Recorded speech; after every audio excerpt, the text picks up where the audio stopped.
السلام عليكم، شلونكم؟ شخباركم؟ يا رب تكونون بألف خير وصحة وعافية يا ربي وانتو تشاهدون هذا الفيديو. اليوم رجعت لكم فيديو جديد ويوم جديد وروتين جديد من قناتي. أول شي نبدأ بالصلاة على سيدنا محمد، اللهم صل وسلم وبارك على سيدنا محمد. طبعا بنات، مثل ما تشوفون اليوم حبيت أصور لكم شوية روتين من يومي، أتمنى يعجبكم الفيديو وأتمنى تشاهدونه للأخير، وأني أرحب بكل مشترك ومشتركة جديدة على راسي. طبعا بنات، مثل ما تشوفون أول شي كان عندي ملابس بالغسالة. طبعا أول شي واحد الصبح يبدأ بتنظيف البيت.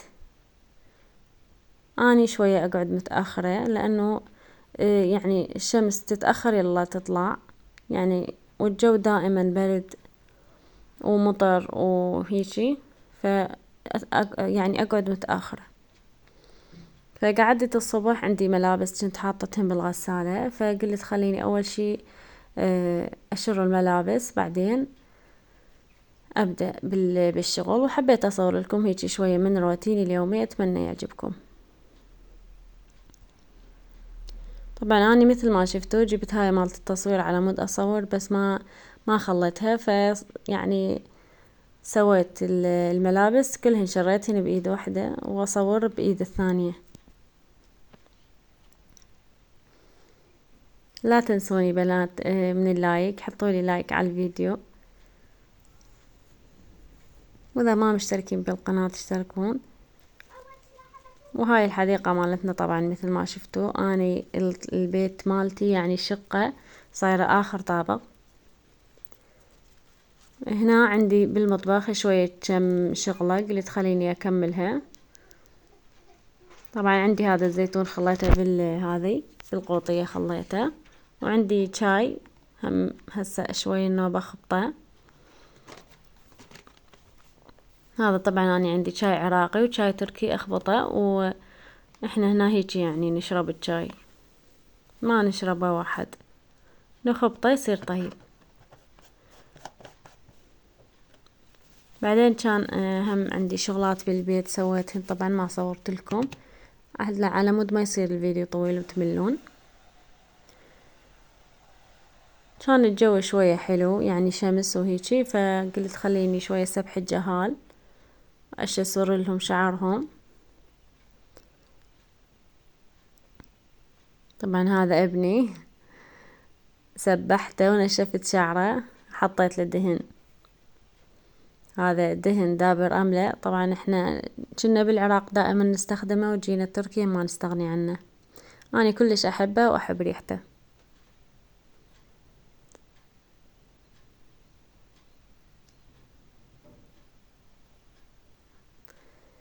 وبعدها جيت على بنتي.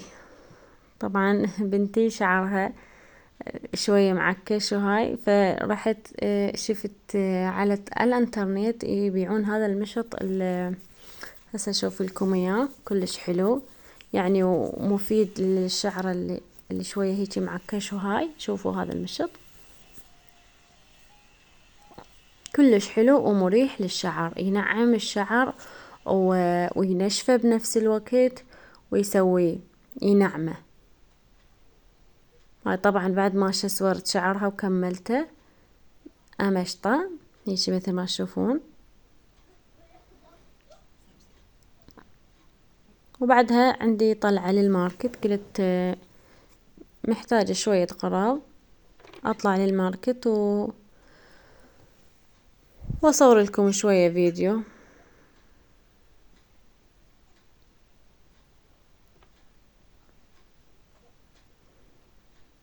هنا كملت جهال، كملتهم سبحتهم مشطت لهم. وبعدها طلعت للماركت. طبعا اني اليوم قلت خليني اسوي شي للجهال، يعني معجنات مثلا اي شي، فاجت ببالي اسوي شي، ورحت سوقت من الماركت محتاجة زبدة وش اسمها، اشتريت طاسة على مود اسوي بيها. طبعا بنات يعني شوية يمكن الفيديوهات يعني مو لهالدرجة مثلا حلوات او هيجي، بس هذا وضعي يعني الحمد لله والشكر، هاي طبيعة الحال. وهنا مثل ما تشوفون طبعا هنا بالماركتات تنزل هاي كلها تخفيضات، يعني بالسوق هاي الاشياء كلش غالية فينزلوها بالماركتات يسوون عليها تخفيضات والناس تشتري. هنا طبعا هناك بذاك الماركت ما لقيت، اريد اشتري طاسة على مود اسوي بيها، يعني محتاجة.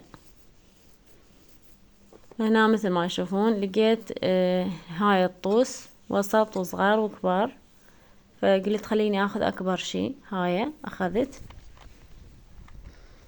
هم على مود اسوي بيها واصور بيها، وان شاء الله مع الايام نزيد بالتطور ان شاء الله. وهنا جبت الطاسة وجيت حتى ما اخذت علاقة من الماركت، ما اخذت. طبعا اني مشترك قبل بيوم سمسم وهاي فانيلا وبيكنج باودر، وهاي اشتريتها كفوف على مود العجين لانه العجين راح يصير يلزق بالايد. وهنا راح ابدي بهاي المعجنات اسويها. اول شي ضفت قلاصين حليب، وبعدها خليت هاي خاشوقة مال خمرة، هاي الخمرة فورية، خليت خاشوقة ونص.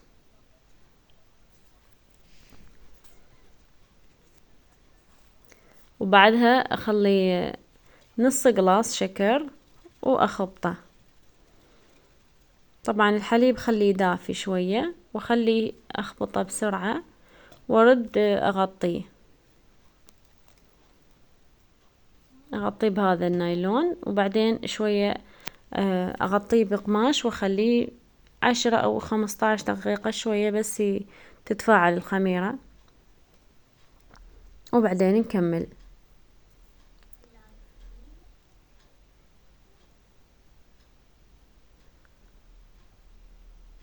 وهاي بعد ما تفاعلت الخميرة تقريبا 15 خليته 15 دقيقة او 20 دقيقة، شلته وبعدين ضفت عليه باقي المواد. شوية اخبط اول شي، اخلي له ربع قلاص زيت وبيضتين وخاشوقة شاي مال ملح، يعني شوية رشة ملح، فانيلا وبيكان باودر.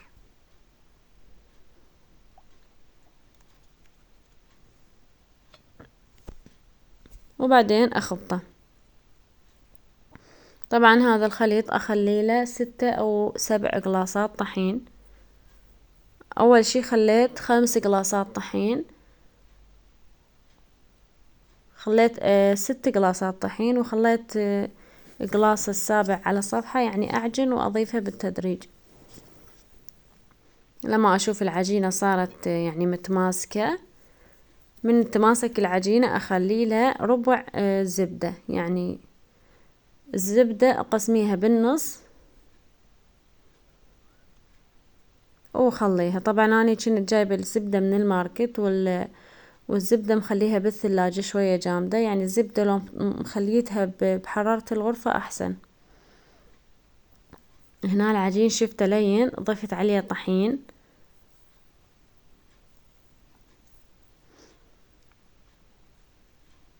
هاي الزبدة شوية جامدة خليتها، مو يعني ما ماعت بيدي، شوية تعبتني يلا ماعت، المفروض هي تكون بحرارة الغرفة. طبعا ورا ما خلصتها كانت ايدي بيها عجين، ما كملت التصوير. كملتها عجين وخرتها على صفحة، ودهنت الطاسة مثل ما تشوفون هاي على مود ما تلزق العجينة من نرجعها. وهاي العجينة وما كملتها اخليها بالطاسة شوية، ادهنها شوية من فوق،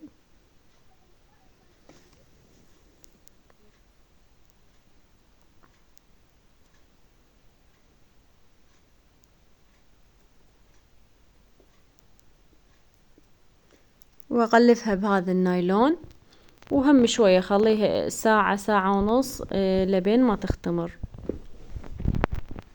نغلفها هيج بالنايلون على مود ما يفوت عليها هواء وتنشف، وخليها شوية مال ساعة ساعة ونص على مود تختمر، وبعدين نقطعها.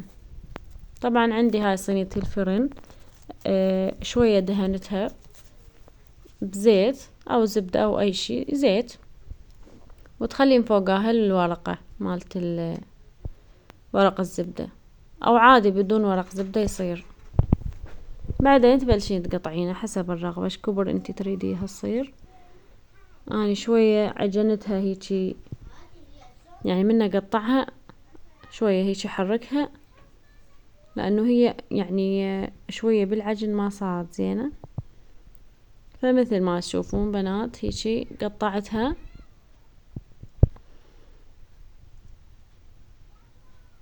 انقع ايدي شوية بالزيت على مود ما تلزق، وهيك اسويها.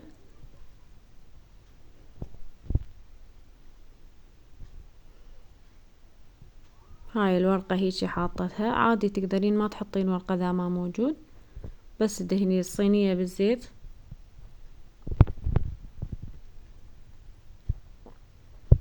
وهنا بعد ما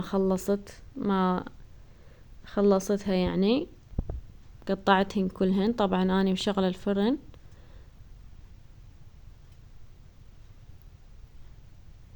ورا ما تقطعينه تخليه يعني نص ساعة هيجي، خلينه بالصينية تغطينه وتخلينه شوية يرتاح ويتفاعل اكثر، الخميرة تتفاعل اكثر بعد.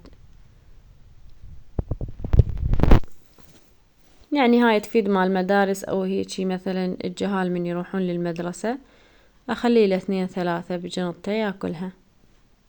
وهم بالبيت يعني تفيد للجهال وحتى للكبار، طيبة كلش ويا الشاي.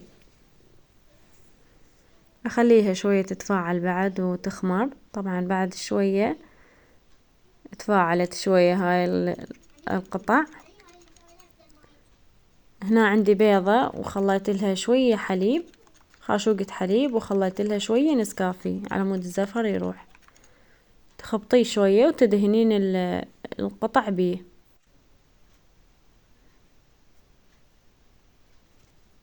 دهنتهن كلهن. بعدين عندي السمسم خليت له على الوجه شوية،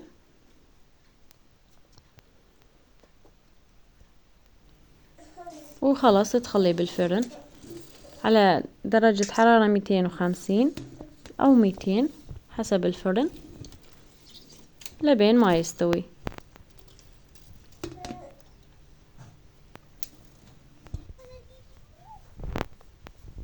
وهذا شكله النهائي. طبعا ورا ما خليته بالفرن استوى، وهاي صارت يعني هيجي أشقر وكلش طيب، طعمته طيبة، طيب ويا الشاي. طبعا تقدرين تخلين شي بداخله، مثل اذا تخلين مثل شوكولاتة او هيجي شي عادي، بس اني ما خليته هيجي سادة. وبنات بس هيجي، وان شاء الله يعجبكم الفيديو. هنا وصلنا لنهاية الفيديو، اتمنى يعجبكم، ولا تنسوني من اللايك بنات، واذا ما مشتركين بقناتي تشتركون. والسلام عليكم.